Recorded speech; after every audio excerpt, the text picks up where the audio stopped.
All right, everybody. Thanks again to Brother Marco for that. We are waiting here just a minute for Mel Reeves, who's going to come on and give us this update from the struggles in Minneapolis around police violence, the Chauvin trial, and the Daunte Wright situation. There was one update, if I can just pull it back up here real quick. And if I can, I'm going to double check about how public this is, but we just put up a video at Black Power Media from our conversation yesterday with Bob Boyle, the really legendary lawyer currently of Mumia and many other political prisoners. Please check out that video. And it looks like there's going to be a birthday celebration for him that is being hosted by Daruba bin Wahad. So once I confirm how public that is, we'll share it here. But shout out to Daruba, of course, and to Bob Boyle. And please do check out that video from yesterday where he's talking about his career, as is Kalonji Changa. And then you can also check out the extended video we did which also includes Dr. Johanna Fernandez and Sophia Williams of the Movement for Mumia, one of those formations, forgive me, but check that out. All right, joining us now, hey man, he's back again, Brother Mel Reeves, fresh off of all of the coverage of what's happening out in Minneapolis around Chauvin and of course Daunte Wright. And Mel, I was saying before you got here, man, first of all, I appreciate you hitting me up and coming back, but I happened to be, I can't remember what I was looking at, but somebody's YouTube channel was covering the recent protests around Daunte Wright, and there was a video of some protesters and his parents trying to calm them, and there seemed to be some distance, at least, between what Wright's parents wanted from the crowd and what the crowd wanted from in terms of a response. And then I'm standing there watching the video, and who's standing right behind Wright's mother, trying to be a positive influence on the situation is Brother Mel Reeves. I said I know that. I said I know that guy. So this is perfect timing, man. So I don't know if you want to start there or not, but I'd be very interested to know what if I was interpreting that scene correctly, and what was going on with the protests around Daunte Wright's killing, but also what his parents were calling for, and what is just the latest on that situation in general. Oh, I've lost my voice some time. I really lost it yesterday, but it's a little better, just a tad better. I keep working on it with a little tea and honey and lemon. Yeah, it's a little better. Keep talking, it'll get better. Excuse me. Right. So anyway, yeah, that situation was right after that was the afternoon after Daunte Wright had been killed. And the police kind of they made it into a deal. They came down with that equipment on, and with their sticks and what have you, and because people are gathered in the community. The Brooklyn Center is about 60% black, and so folks would come out because they heard Daunte Wright got shot, and so they gathered down the street.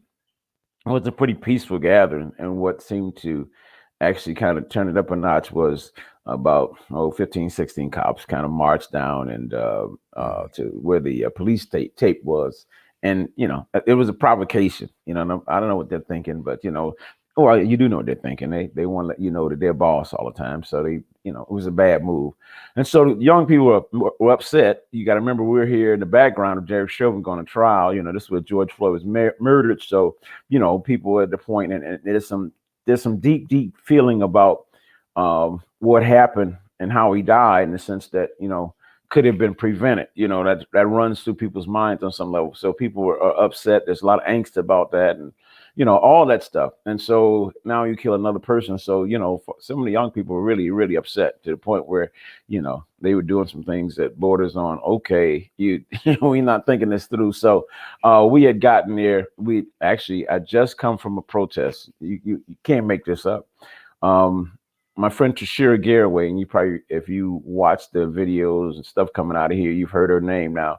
She's organized a group called Family Supporting Families Against Police Violence, and they have done excellent work keeping the memories and keeping the fight going for their loved ones.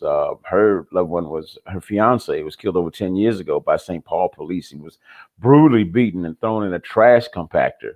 And the cops tried to act like, oh, we just found him in a trash compactor. Unfortunately, somebody had actually seen a little what the police said the day before, had chased him and, caught up to him and beat him to death. And so she's still trying to get justice in that case. And she's got lots of other cases, lots of other families who've lost loved ones, in the Twin Cities there and Minnesota in general. And it's a pretty large group, man. I bet if you organize one there, I know some folks in Baltimore. Tawanda Jones's brother, I can't think of his first name. Young West was murdered. Think of I was just talking to Latoya. I can't think of her last name, but her brother was Anton Black. So you got a lot of folks there in Baltimore and Maryland. In fact, they've kind of gathered all over the country. Families are gathering and fighting to reopen the cases, primarily of their loved one. They're fighting for other families to reopen the cases. So that's really big here. And I think I told you before we were on the show before we talked about that a little, I think. When we talked about the Mother's March, right? Yeah.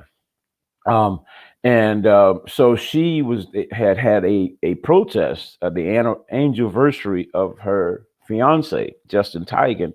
And that protest, not just, protest, you call it protest, anniversary altogether, celebration of life on some level, was being held. It started at 2:00. The police killed Daunte Wright at 1:47 that afternoon.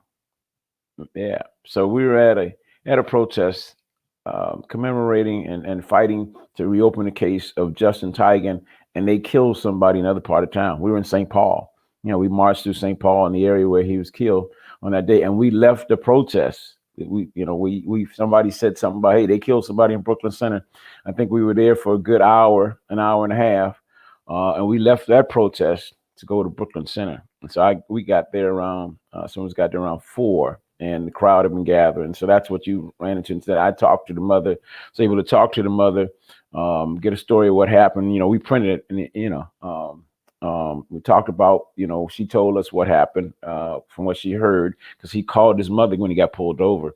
And he told her, because they had told him that they had pulled him over for air fresheners in the rearview mirror.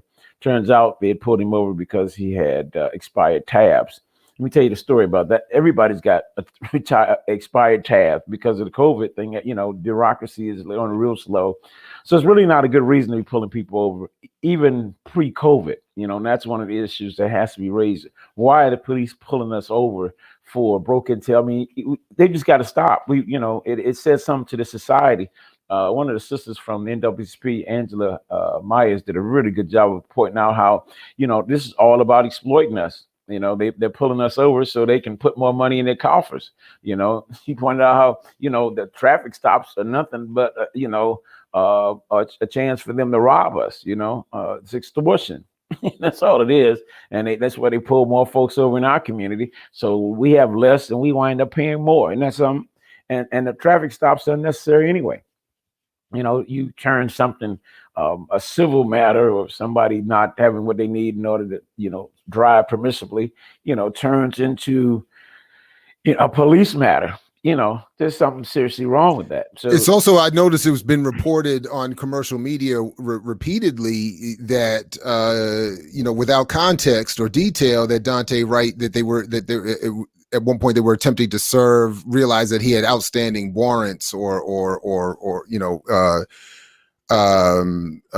led to an escalation of the incident. But there's been a lot of confusion around that as well. And even at one point it was reported that whatever warrants were response to accumulated fines for traffic violations. It wasn't as if he was I don't know. Anyway, is there misdemeanor? Yeah, he had misdemeanor. And a misdemeanor around with a gun. Yes. Didn't he have? Yeah. Mm-hmm. But they had knocked it down to just a misdemeanor, right. Whatever it was. He, But the point was, it wasn't that they were searching for some known so-called violent criminal armed to the teeth, ready to go to war soon. But it was just some silly, It was, anyway. But that's not why they pulled him over. Even worse than that. Well, that's what I'm saying. Yeah. No, I'm saying at the point that he was pulled over, the reporting I'm saying is claiming that once they saw that he had warrants, and then when when you just leave it out there like that without context or explanation, it just obviously makes it easier for primarily white, but also many black people in the audience to say, well, he was doing something illegal, so well.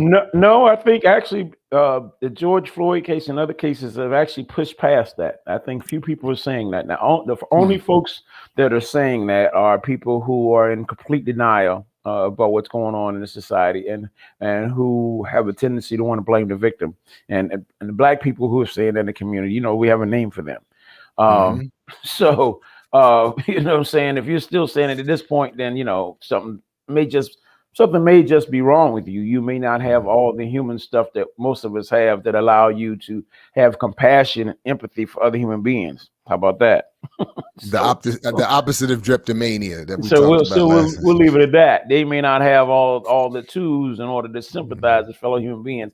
You know what I do? Some conservative oriented folks sometimes, especially white folks, act like I said, let me ask you something. So, they'd argue me down about something. I said, you have a point. I will agree with you if you are willing to tell me that you are okay with your daughter having robbed the candy store and the police blowing her brains out. Now, if you tell me you're okay with that, then you have a point. I'll leave you alone. Then that means you're really serious what you're saying. But 99.99%, if they have any honesty in them, have to say, well, no, I guess I wouldn't be okay with that.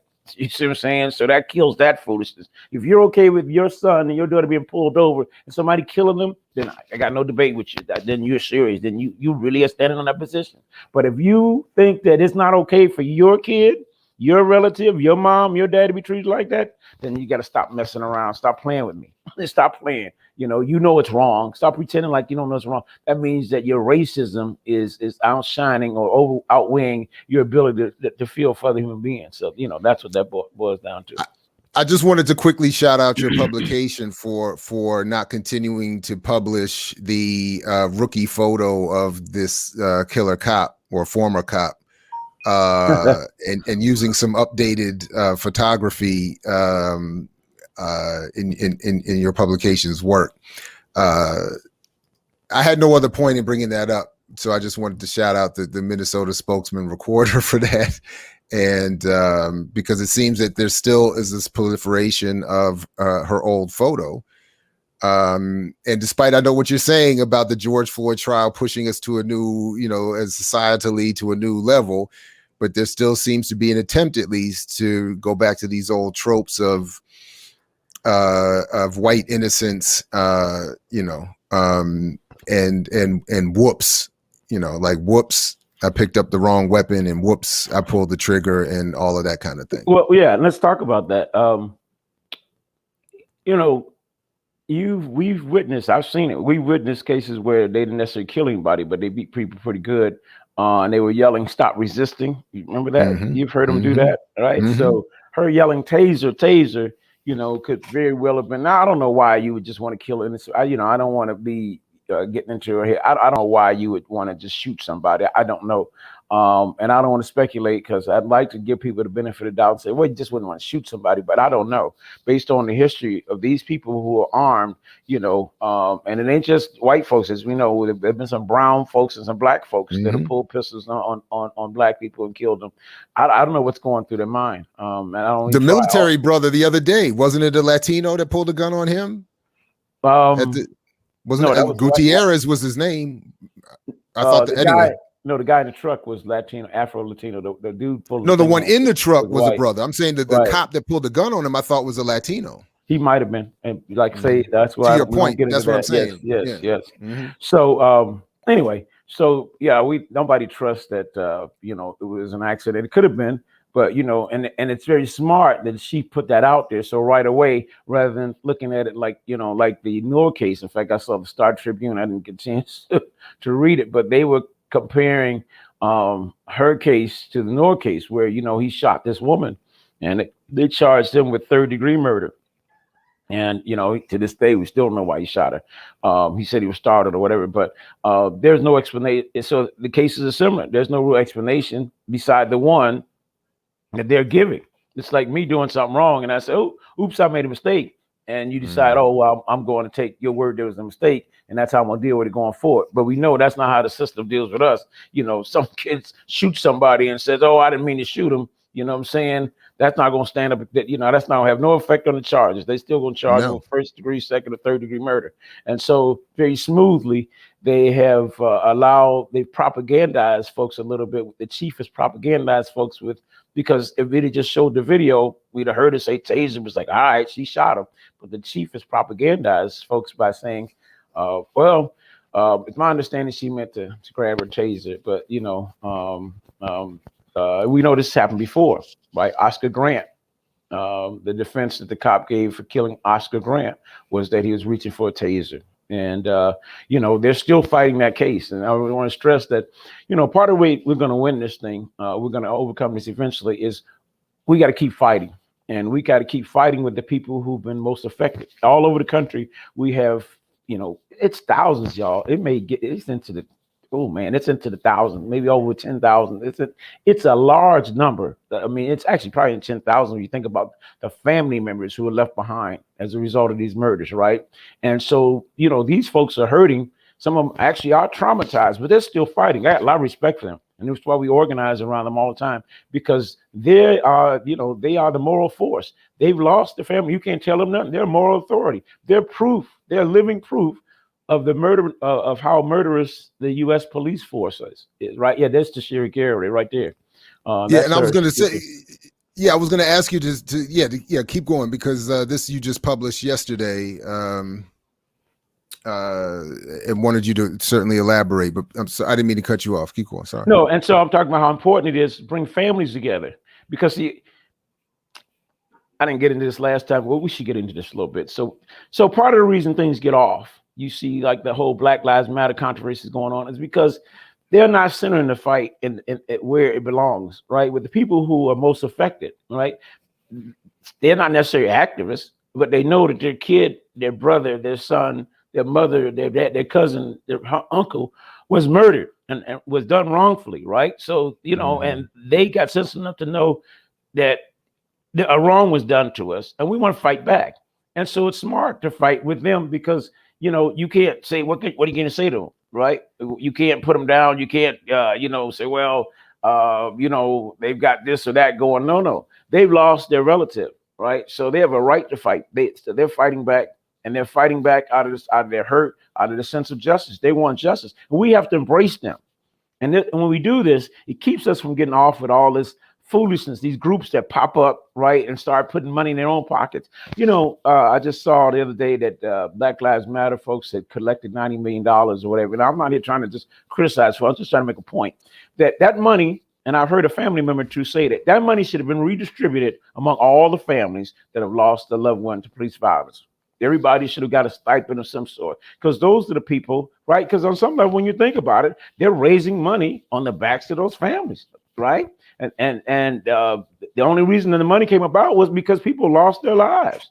And so anyway, so we try to center the fight here, and I was talking about this before, in the fight behind the family. We try to work with the families, stand with them, and we've demanded and standing with the families because the case time has moved on. That's why we demand that they reopen all the cases. That our demands have always been reopen the cases, because they've tried to sweep them under the rug. And we're saying, no, we're not going to let you sweep them under the rug. And also by reminding folks that we've got to reopen these cases, it helps people who don't understand that this is a systemic problem. You realize, oh, this has been going back. You lost your relative 13 years ago, or yours 15 years ago, 20 years, 25, 30. This has been going on a long time. Yes, it has. Then people can put this into context. And it sounds like a unrealistic demand. But remember, on the tail of the civil rights movement, raised so much hell that the government felt the pressure to go back and reopen those cases. Remember, they reopened the cases of the more of those murders, right? Jerry, remember they reopened the cases. Yeah. And so it's not like Goodwin, right. Like Goodwin, Schumer, and Cheney, and all. Right. Mm-hmm. So it's not unrealistic, and so that's what we've been demanding, that they go back and reopen those cases. And so we can force them to reopen those cases. We can put even more pressure on them, right? Which will save some of us that are walking now, right? We can even put more pressure on the system and make the cops realize that there are going to be some consequences, right? And then we can be from that fight, we can fight to hold them accountable. Because where I'm coming from ultimately is, and one of our demands is that we end the system of policing as we know it. You know, folks are talking about defund and that kind of thing. Well, you know, you take $10 from, out of the $100 budget, they still got $90 to do the dirt. You know what I'm saying? So ultimately, we know you can see it now. Everybody's away. Police can't be reformed, though we're down for whatever reforms that will help more and more Black people and other people to live and breathe. I'm down for whatever they implement that will help folks, to be able to stay on this earth. But at the end of the day, we're going to have to end this system of policing as we know it. Whatever that might mean, it's going to have to happen. Mel, did you say, I don't know if McYagermeister is responding to this. I thought I was hearing you make a point similar to something I heard from Dhoruba bin Wahad a couple years ago, which I thought was relevant even to the video I saw yesterday that I thought was just happening, but you said happened. You were saying the protest that I was seeing was early, actually the day of Wright's killing. Yes, that's so. But what I thought I heard in that video was just this issue here that I know that's something Dhoruba has talked about as well, where the idea that responses and spokespeople in response to these incidents should come from organizations and activists, organized people already organized to be addressing these issues and not be led by victims' families. Because they are grieving, they are not themselves spokespeople of organizations or communities. They are, obviously victims and suffering. But they, so anyway, is that what? But that was the conflict I thought I saw happening in the streets, where Daunte's parents are saying, please calm down. But the people, particularly one sister, was saying, basically almost seeming to be calling back to the mother to say, no, we're supporting you, we're here with you, but we need to move on this. So let me answer. Sure. So I'm glad they raised that. I hope I don't forget anything here. So there's no conflict going on that. So that Sunday, there were some people who were, for lack of a better description, were looking to commit suicide. And so, because they jumped on the car in front of fully armed police and jumped up and down. They brought a brick and smashed it down. So one of the kids did get shot with a rubber bullet in him in his neck. These people are savages, and I'm not going to just allow them to just shoot me. You know what I'm saying? In that situation, looking to shoot somebody, looking to hurt somebody. And my thing is, but we should not, if you want to do something, you got to do it intelligently. So what was going on was that the police were standing in the phalanx, and they had two lines of phalanx. And so we were trying, because after somebody first gets, you want to bring attention to the case, because the mass media is pretty smart. In fact, they did come out with it. And the headline said violence, dude, the first thing they should have said was police killed Daunte Wright. That's all it needs, like in our paper. Police killed Daunte. They murdered Daunte Wright. That's the story. And you don't want to take away from that story at that point. Yeah, yes, we're angry, we're upset. Like I said, you have never, ever seen an army take the field and just show its chest, right? With against another army loaded for bear. You've never seen one walk across the field and meet that army without a single weapon. You've not seen it happen, right? You've not seen a war conducted, but one side decides, I'm mad, and I'm just going to run up against your guns. You've not seen that. That is the charge of the Light Brigade. So we initially want to get out the word that they murdered our brother. And so the mass media would like to say, oh, like they did. And because they made it up, because there wasn't a whole lot that went down. They want to put it on us. Remember this? They want to tell a story, like they want to bury the story. Oh, well, he got killed. Violence, the people were violent. Oh, yeah, like I got killed. No. The cops killed our brother, and we want to send that message first.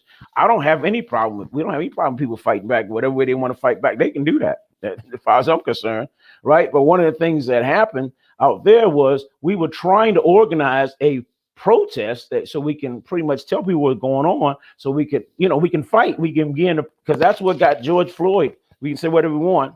People say, well, was it burning down the building? That helped. But the protest surely helped, right? Because they didn't want to, they didn't want to prosecute those guys. So what was going on was not no conflict. The mother got on and said, listen, let's do what we need to do to bring attention to the fact they killed my son. That's what she was saying, rather than attention to the fact that you're destroying the cop car. Because the press is going to say, oh, they destroyed the cop. Well, why? Well, 5 paragraphs down, oh, Daunte Wright got killed. The people need to really understand that. There was no conflict in that sense. The mother and the family was saying, hey, now sometimes it's true, because I saw it happen in Texas. There's a famous case in Texas where this kid was killed and their parents came out and said they didn't want any protests. You remember that? Really, that was really kind of wild. So I'm not suggesting that. I'm not suggesting that at all. What happened? I'm suggesting that we always organize so we can organize a fight back that makes sense. I'm down. I just think that I think that I hear what you're saying. I think that my initial reaction though is that I don't think the response of the community should have. I don't know that I think that the immediacy of the victim's case should take precedence over the righteous anger of the community. Well, and that's where I think I've always understood Daruba's point when he was saying that's why the victims' families are not supposed to be the spokespeople for the community in a response to their victimization. So I hear your point about the tactic. I'm just saying.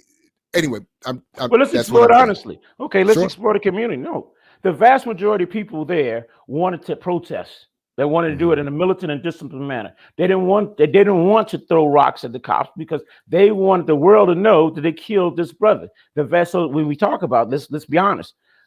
There was only a few guys running around saying, okay, and nobody stopped them. They destroyed the cop cars. Nobody stopped them. I want you to understand what's going on. Some people go and running. No, people let folks who wanted to attack, who wanted to throw bottles, nobody stopped them, brother. I want you to be clear about that, right? We could have counted the people who threw a bottle on one hand, right? The vast majority of people that came out, and there were hundreds, right? They wanted to organize. They wanted to rally and make sure that we demanded that this woman go to jail. That was the first order of business. Demanded, no, we ain't trying to hear it. We want this cop. And the vast majority, 99.9% of the crowd, 99% of the crowd, that's what they were there for. All right. And they began to organize. That's why I got up and spoke even. They said, hey, somebody get on the mic. And we started chanting and we began to organize and we began to demand that woman, we didn't even know who it was. We didn't care. That they be put in jail. That was the instinct of the crowd, brother. That's what people wanted to do. So, I don't want to create no false scenario. There were some young folks. No, I'm not, and that's not even the distinction I'm looking to draw, because the clip I was seeing, it wasn't a debate between peaceful, nonviolent protest and violent uprising. It was a loud crowd, seemingly not violent, not creating chaos, just loud. And it seemed like the parents, Wright's parents, were basically trying to tell the crowd to. All of their comments were addressing the handful of people you're talking about, and it seemed like it felt like it was also being spread to everybody, and they didn't seem directed at a handful of people. The comments seemed to be directed at the whole crowd, as if to say everybody needs to chill. And you took the mic, so obviously you're going to the microphone, so, and then people heard that and they respected it. So, but to the other point about the families and them being victims, well, then they're if you get victimized, doesn't necessarily make you a victim. I mean, you can be, you're still a victim because you got victimized. You can still fight back. And so, to his point, some families aren't fighting. I remember that family in Texas. I can't remember that family's killing, and they were like, "Hey, we don't want to fight back." Well, I disagree with them. You know what I'm saying? If I'd have been in town, I was like, "Look, we got to fight." Now, the vast majority of these families, my brother, want to fight back. And so, to your point, sometimes we don't want them to do it by themselves. We want to do it together. Here, what we do is, like when we had the Mother's March in last June, right? We brought families together. We had a big march on that Sunday where we brought the community, activists, everybody out to support these people who had lost their loved ones. And we had raised the demand to reopen the cases now. All right. And of course, our third demand is that we end the system of policing. So that's not no reform demand, if you notice. And the families are backing that. It's a pretty revolutionary demand in the system of policing as we know it now. That's pretty clear. And so the folks we're working with, that's where they're coming from. They agree with the idea of reopening the case. They, every time police get killed, they demand that the police be prosecuted, and they work with any and everybody, all right, to push forward the case so families can, because we're living proof. We do it here. You just saw Tashira Garraway, right? She comes to every protest. She organizes protests. She gets behind what they organized. Daunte Wright's family right away, and she helped get Daunte Wright and George Floyd's family together. You see how much more powerful that is. Mm-hmm. And that's just not them. They are out front, and there are activists right there with them. If you see the press conference, we're right there with them, demanding justice. We're working together. The families can work to fight for justice for their loved one. They can. I've seen them do it. So, but I understand that some people can be off, and I'm not talking about the folks that are off, like that family or two. There's been a family or two that said, "Oh, we don't want people to protest on it." No, I'm talking about that. I'm talking about the folks that want to fight. There's people who've been fighting for years, right? Right in your neck of the woods. Sister Tawanda Jones has been fighting for her brother for a long time, right? And been consistent about it. You familiar with West Wednesday? She has the broadcast, yeah. So, I am, and I'm also familiar with the unfortunate relationship my institution has to that case. Whether it's Morgan State's police and even at one point there was a one moment. I have to check the details on this, but it was a couple years ago where I believe my beloved institution denied space for some protests around that as well. So I have to double check that. But if I remember correctly, my institution hasn't always had the best relationship, unfortunately, to that sister struggle. So that's anyway. I just wanted to quickly point that out. Mel, before I get to I have a pressing question for you that is admittedly the most serious one you may have not been asked yet. So I just want you to brace yourself for that.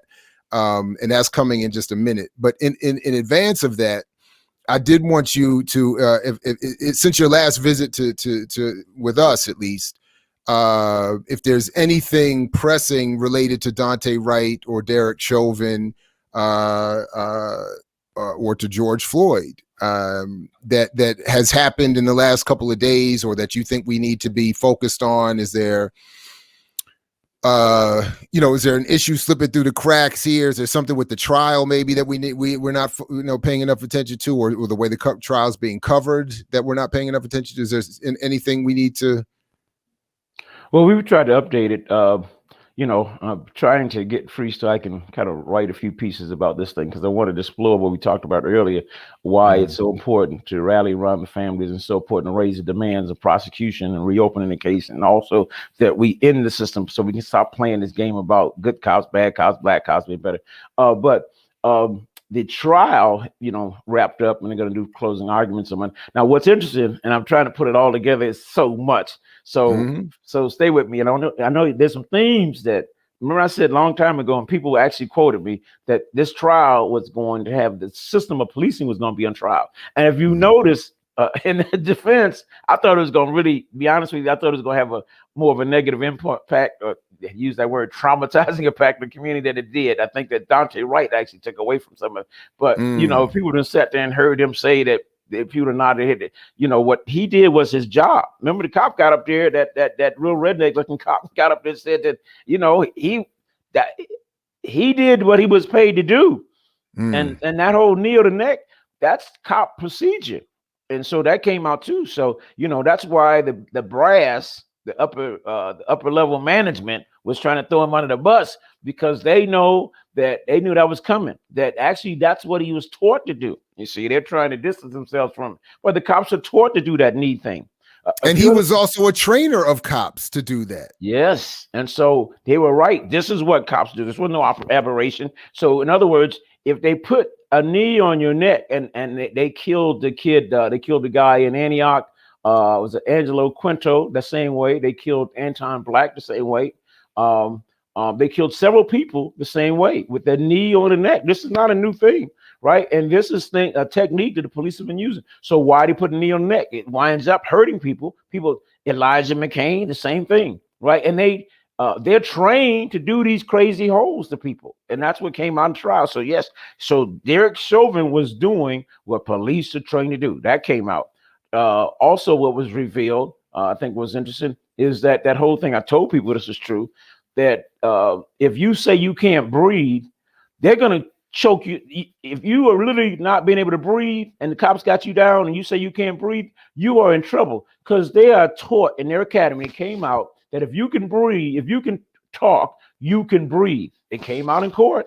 And then they also said, to your point last time you were with us, that that's not only a proof that they, according to them, that you can breathe, but that you're resisting arrest.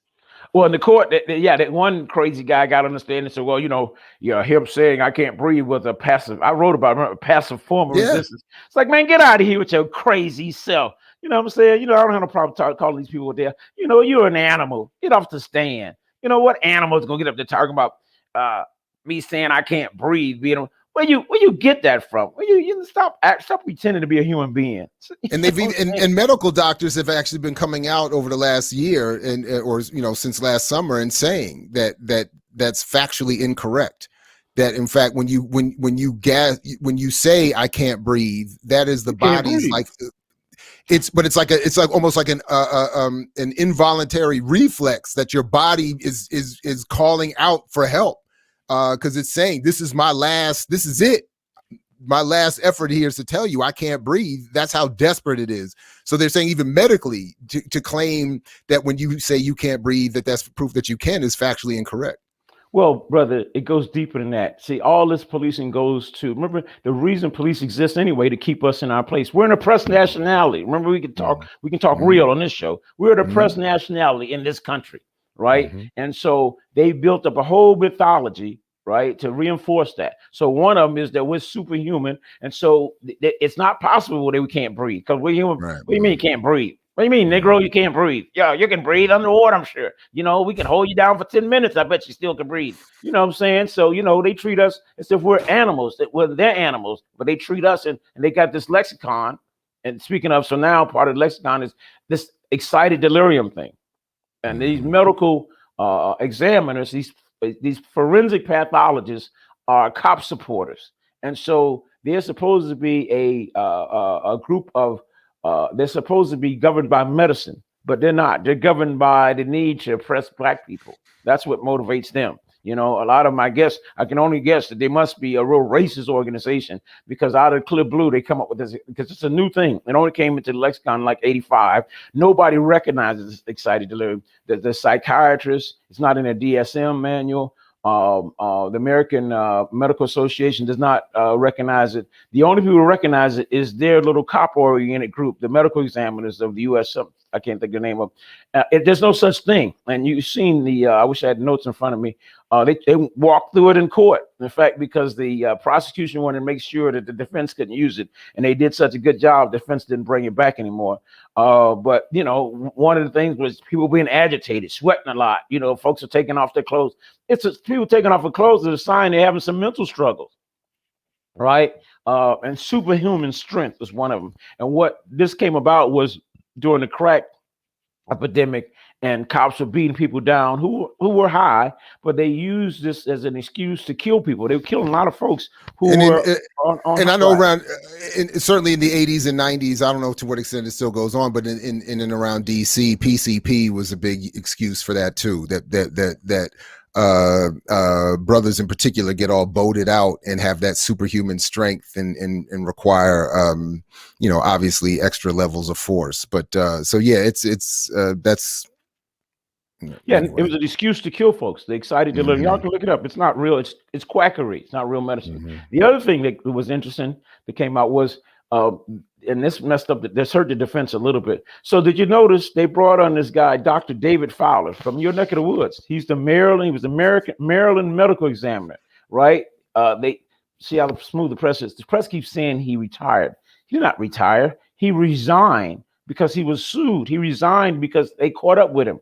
The families of Anton Black and Brother West and all those other families in Maryland caught up with him, that him and his cronies continued to diagnose people's body, give coroner reports, autopsy reports, supporting the police. They were lying. First, they wouldn't even give people the autopsy report until months later. And then they kept saying when people were dying because they were asphyxiated to death, that they died from asphyxiation. He kept saying, well, they were dying from heart disease or heart attack and that kind of stuff. In other words, black folks have a high degree of hypertension, high blood pressure. And so what he really is saying, I said, that these people are dying because they was Negroes and they was going to die anyway. You know what I'm saying? I mean, I'm going to put it in blunt terms because that's where they're going. And so, and this guy was from South Africa, y'all. So I mean, this guy, his formative years were in South Africa. Yeah, he didn't leave South Africa to 91. My guess is he left in 91 because that's when they was getting ready, right, to turn power over to the black African, South African majority. This cat is probably, I can't find anywhere. And look at that. Look at that. If I'm not mistaken, if my timeline is right, he probably got out before they killed Chris Hani, which was the you know, meant to be a symbol of you know, making South Africa great again or safe for white folks again. So that's probably why he probably dipped out and missed the moment. That's true. Anyway, but that's deep though. Honestly, I didn't know.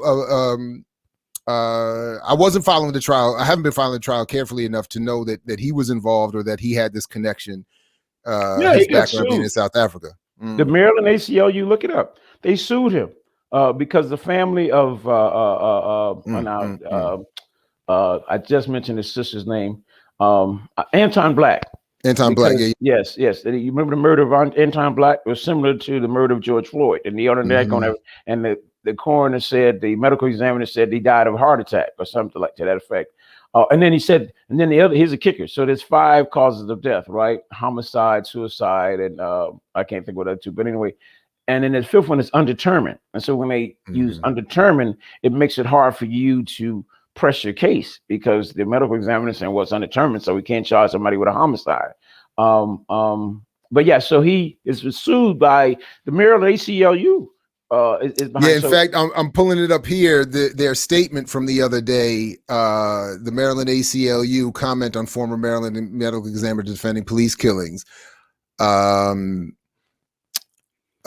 Under Dr. Fowler's leadership, the Maryland Office of Medical Examiner has been complicit in creating the false narratives about what kills black people in police encounters, including Tyrone West, Tawan Boyd, Anton Black, and too many others. The medical examiner's office ruled that Anton Black's death was not a homicide, even though video showed police chase him, tase him, and pin him face down to the ground after he was handcuffed, and at which point he stopped breathing. The medical examiner blamed Anton for his own death, peppering its report with false claims about laced drugs, a heart condition, and even Anton's bipolar disorder, instead of the police who killed him. The family was forced to pay for outside experts to help to understand what really killed Anton. And I'll put the link to this in the description of this video, but that's a pretty damning statement. Never mind that he had already been previously, you know, that's a pretty damning statement anyway. And this is the defense's star witness, you know, a racist Afrikaner. And to your point, he left in 91. You know, they let Mandela out at 90 and they let him out in 91. I mean, he left in 91 when a lot of the white South Africans saw the handwriting on the wall. So yeah. And then let me check that. Didn't they kill Chris Hani in because I know they killed Chris Hani to pave the way for Mandela's version of post-apartheid. You know, because yeah, right. He was killed April 10th, 1993. So we just actually passed the anniversary. We should actually do some tribute to Chris Hani on this platform, given that he is among my favorites. Right. So he got out because while Chris Hani was still there, whites knew that Mandela being free or not, if Chris Hani is still running around, the Black Revolution is not over. So the Fowler family probably got out of there beforehand and missed that their moment. You give him too much credit. He was running from Mandela too, brother. They running from anything black led anything. I agree with you on the Hani thing, but you give him too much credit. He was even the most conservative black led government. He didn't want no part of, brother. So my guess is so you give them too much. They was leaving because they know whoever's gonna be leaving, so there's gonna be some black folks and they want no part of it. So there was a whole but Mel, I missed this though, because so how did this come up how did Fowler's presence play out in the trial? Was he brought up by Chauvin's defense, or was he, and even knowing that this man had his track record in Maryland. So did the prosecution have a field day with that? They must have loved that then, right? The cross-examination must have been hot. Well, you know how, I think on the show before, you see me write it down too. And then other interviews, I say to people, they say, well, can Derek Chauvin get a fair trial in this atmosphere? I said, listen, Derek Chauvin's going to get a fair trial than me and you ever would. Right? Because, when they put you on trial, they bring back everything you did. That time you took a cord out of your mama's purse. That time you took a candy bar at the store. You know what I'm saying? That time, I'll be facetious, but, they bring up your entire history. I was funny. I was saying how accurate you were describing my youth. I was like, damn, Mel. And so, they bring up, everything, you know what I'm saying? That time you broke that girl's heart, but, everything, they bring it all back. And so if you notice in this trial, it's fascinating. They couldn't bring up Derek Chauvin's, brutal and animalistic history. I got to say this because I like doing this. I admit Derek Chauvin is an animal, right? He is an animal. He's a psychopath. Watch him in the courtroom. Watch him. If you notice, he's trying very, very hard to imitate a human being. He's trying hard to imitate a human being. That dude is one of those off guys. He's a psychopath. You see him killing George Floyd. He knows he's killing George Floyd, and he's smiling. That dude is one of those rare ones. And our conservative brothers and sisters, we talk about the training and who they pick to be cops. Man, in most major cities, they choose racist cops.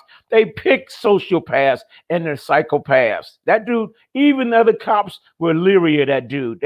Somebody I know said that one of the guys, somebody I know that knew some cops, said that the cop that was in charge of him was always, he made him nervous. He said because there was something in his eyes that never registered. This is what a cop is saying. They said there was something in Chauvin's eyes that sent chills through his body on occasion. Yeah, this is what his commander was saying. Something in his eyes. That dude's a psychopath. But anyway, not to get off track. So the trial revealed how policing really works. That they put knees on your neck. All right, the medical examiner. To your point about the medical examiner, they brought the medical examiner in because they can't put all that background in court. And to your point about cross-examination, they weren't allowed to sully his reputation that way. They didn't need to, because the cross-examination ate him up. Because he added carbon. He said that his determination was he died. The cause of death was undetermined. The method of death, I get them mixed up. There's a method of death, cause of death. The cause of death, the method of death was undetermined. The cause of death was, get this, you just throw some stuff against the wall. Here we go. Cause of death was arrhythmia brought on by hypertension, high blood pressure, heart disease, narrowing of artery, methamphetamine, fentanyl, and he added one more, carbon monoxide. And I add this, and the fact that he was a black person. So where does the carbon monoxide come from? And Cross, they ate him alive with that one. They said carbon monoxide. The prosecutor asked him, "So, sir, were you aware that do you know whether the car was on or not?" "No, I did not." Whoa. So how are you going to say carbon monoxide if you know the car was on? Well, the car wasn't on. Well, I mean, again, and if you don't have his head pinned by the exhaust pipe, I'm sure he's not going to suffer that either. I mean, damn. That's the other point. The prosecutor, well, if it was on, he would have to have help in it. Yes, I admit. So, he said a lot of. So if things. I take somebody and hold their head in a gas pipe and they die, I can go to court and say I didn't do it. He died from carbon monoxide poison. I mean, that's just, that's wild right there. Well, you got to understand, their role is, so this is why, you got to have, at some point, you got to have a restructuring of the society, right? The whole structure, the whole prosecution, the office and the court, all those people work together. The prisons, all those work together to throw our behinds in jail, right? And to do bad stuff to us and allow us, because see, this is why the prosecution had to parade a whole group of experts, a pulmonologist, a cardiologist, a lung expert, a heart expert, because, and this guy ain't gonna get off, Andrew Baker, he decided to add subjectivity to his report, right? Instead of just saying, hey, the man died from X, Y, and Z. It was a weird thing anyway. Cardiopulmonary arrest complicated by law enforcement restraint. What the hell is that? Complicated by law enforcement Right. restraint. Because, you know, in plain English, complicated means, it sounds like what he's saying. Of course, that's not the word it means in medical, but, and I had fun with it. I said, it sounds like he's saying that George Floyd's death was complicating the police's ability to restrain him. That's right. That's what it is. Like, you know, sometimes yeah. Black life is complicating white supremacist, you know, self-concept. And sometimes, so it's like a Freudian slip. Now, medically, the word complicated doesn't mean that. It meant that just the opposite, that that he was killed by the police trying to restrain him. But the complicated in regular language means that it sounds off as it just doesn't sound like murder. Right. So so in cross-examination, they ate him up, but they weren't able to bring in, you know, they got all these stringent rules. That's why I keep telling folks, you know, they put you in that little box of rules, and Chauvin has a chance if you abide by that little small box of rules. But the people in court, the pool reporters, you know, every day there's a reporter from the print and also from the broadcast media. And so they observing the jury whenever. So based on observation, now you take this with a grain of salt. The jury wasn't quite buying it. In fact, one jury went to sleep during this guy's testimony. So the jury wasn't really buying dude's deal, especially in cross-examination, because he did something. And Jerry Blackwell said, so now you wouldn't want to trick the jury, would you? You wouldn't be trying to mislead them. No, he asked him a few times. There was something that he said that was way out to lunch. And that's, he brought up the carbon monoxide thing and also something else. So David Fowler's testimony was around the whole thing that was around saying that George Floyd died, but that nobody had, in other words, he took Derek Chauvin out of the equation. It's pretty slick stuff, but I don't know if it worked or not. I ain't in their mind, but the cross-examination made it obvious that, you know, he said the death was accidental because that's what he's used to doing. You know, that's how they're programmed. You know, that's why people have to get independent autopsy reports and that kind of stuff, because these folks are programmed, right, to justify what the police did. We had it here all the time.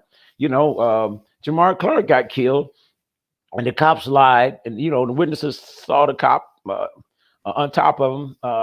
What is that? I like to remember these pigs' names, just so they, you know, they should be famous for what they did. I can't remember. Ringwall is one of them. I can't think of the other dude's name.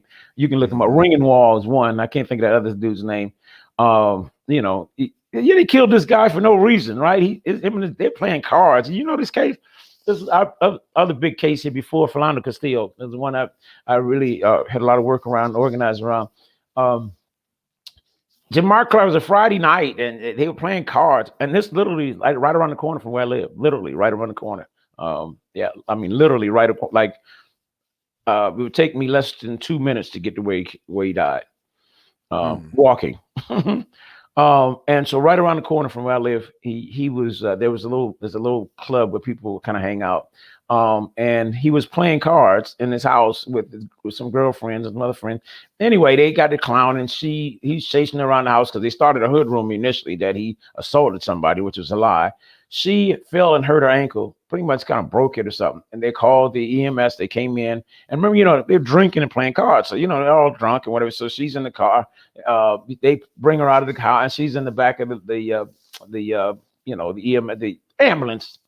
And she's hollering at him, and they're fussing, you know, they're just having fun. And she's screaming, "Hey, man, you broke my ankle." So I'm like, so the two EMS guys like, oh, he must have brutalized her, right?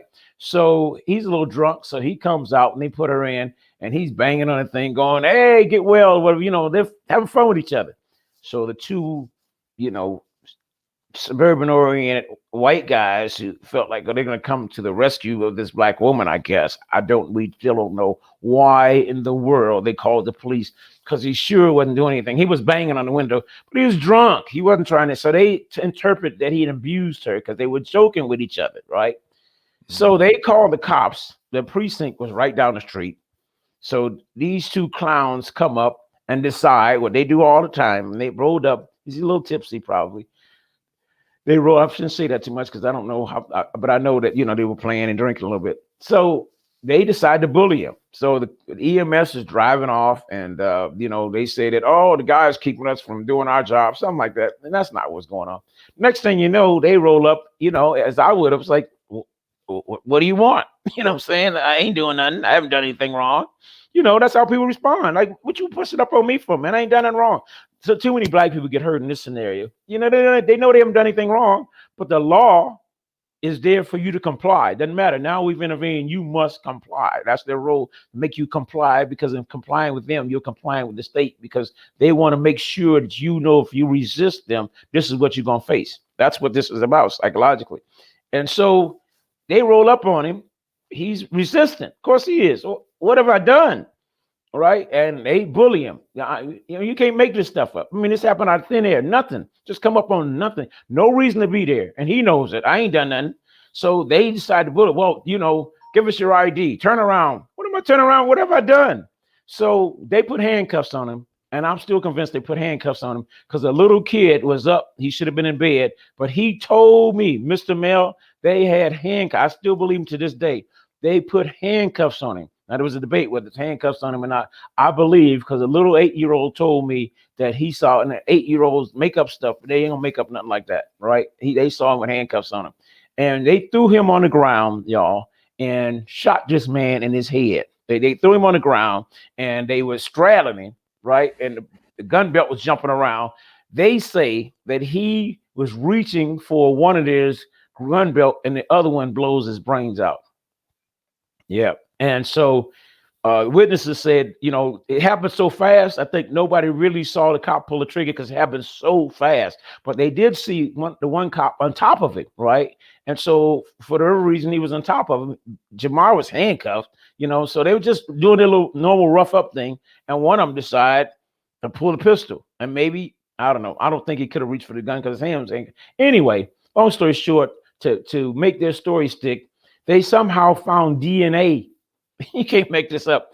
They found DNA evidence that said that he had his hand on. How they find some DNA evidence like that, but they find DNA evidence to make their story. You should, in fact, when they asked me about it, I said it was a nice fairy tale. Because you should have heard the story they told to make up this lie to get away with killing our brother Jamar Clark.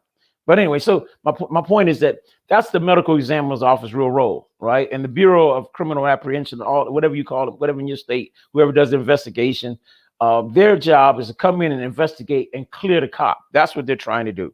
And they'll do it by any means necessary. And so now they're in a weird position of having to have the medical examiner's office support their case. And he's not used to doing that. So he doesn't say that he died from asphyxiation. Right. The medical examiner here said, he died from a cardiac arrhythmia, the heart thing. And when he got on the stage, the witness stand, he never backed off of it.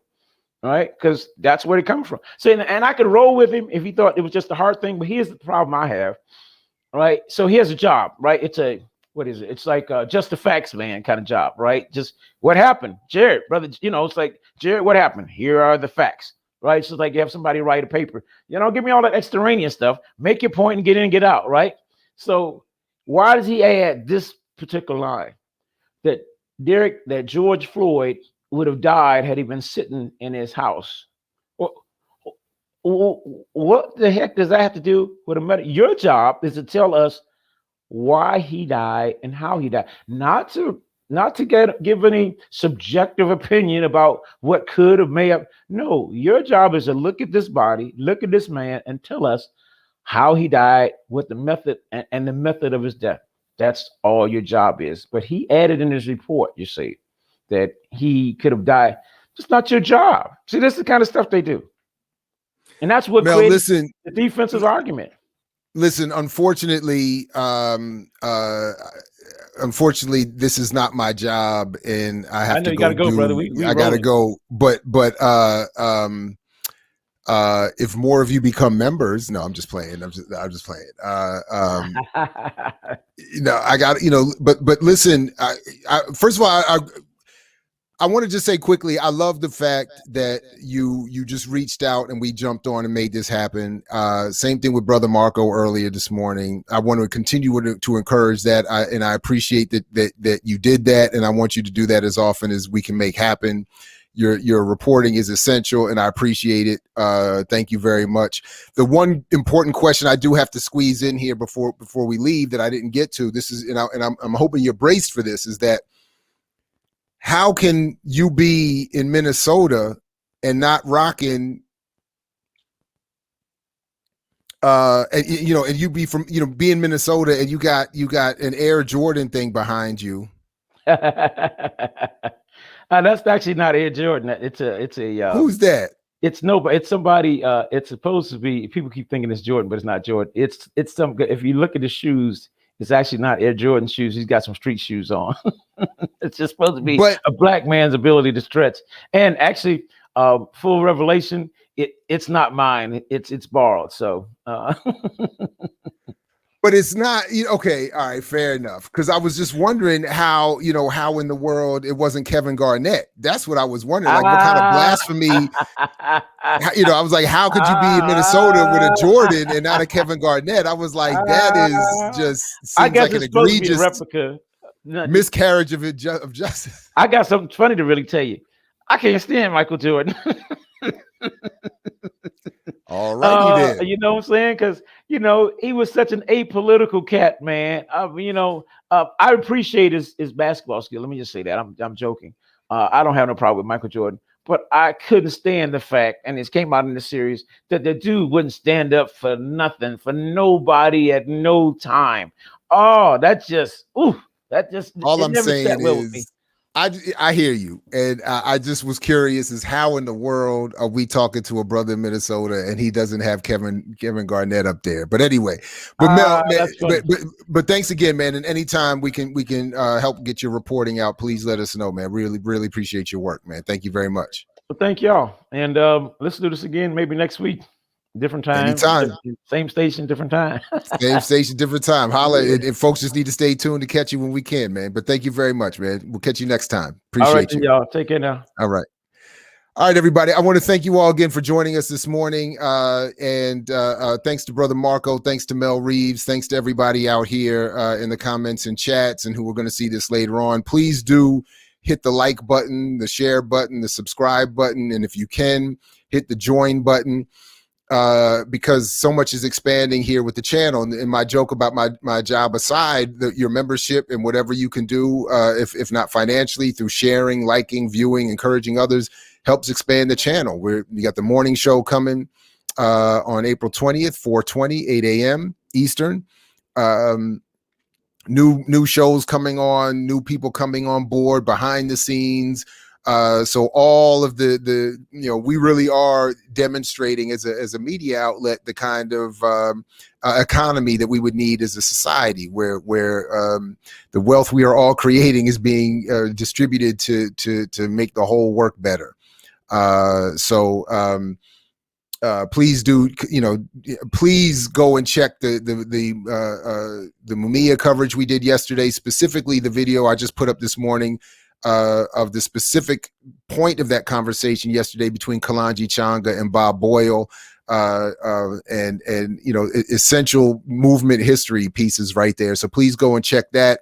Come back, of course, later today, 5 p.m. Eastern for Lukman Nation, 7 p.m. Eastern for the episode 11 of The Last Dope Intellectual. Again, I have seen it, and I can attest to its dopeness in advance. So you don't want to miss that. And I think it's fair to say that if you watch Lukman Nation at 5 and then Last Dope Intellectual at 7, you get a whole heavy extended dose of the Lukmans. And then after that, you get Renegade Culture at 9 o'clock Eastern, where you get not only the Renegade Culture crew, but even more of Lukman Nation and a little more of your boy Jared Ball. So a lot more coming up. And then, by the way, don't forget, tomorrow, we just added this, by the way. Tomorrow, come back at 11 o'clock Eastern, because Kalonji Changa of Renegade Culture is going to sit down with us here at I Mix What I Like, because and give us an exclusive interview about him, which is, I think, going to be revealing and really important, actually, because the version of Kalonji that people may get, on this channel and through his show, who may not be as familiar with the movement work, it's an important version, but it's not all to the brother that there is. And some of the stuff he's been involved with and the work he's been involved in supporting is really legendary stuff. So we're going to talk about that with him at length tomorrow morning at 11 o'clock Eastern, right here at I Mix What I Like live on Black Power Media, and much more coming up, going on beyond that. So stick around, definitely show your support and love for the station and the channel.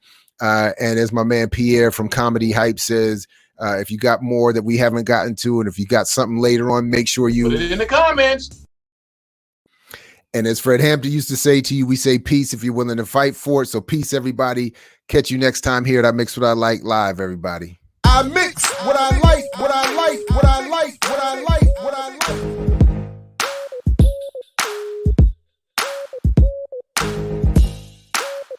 I mix what I like, what I like, what I like, what I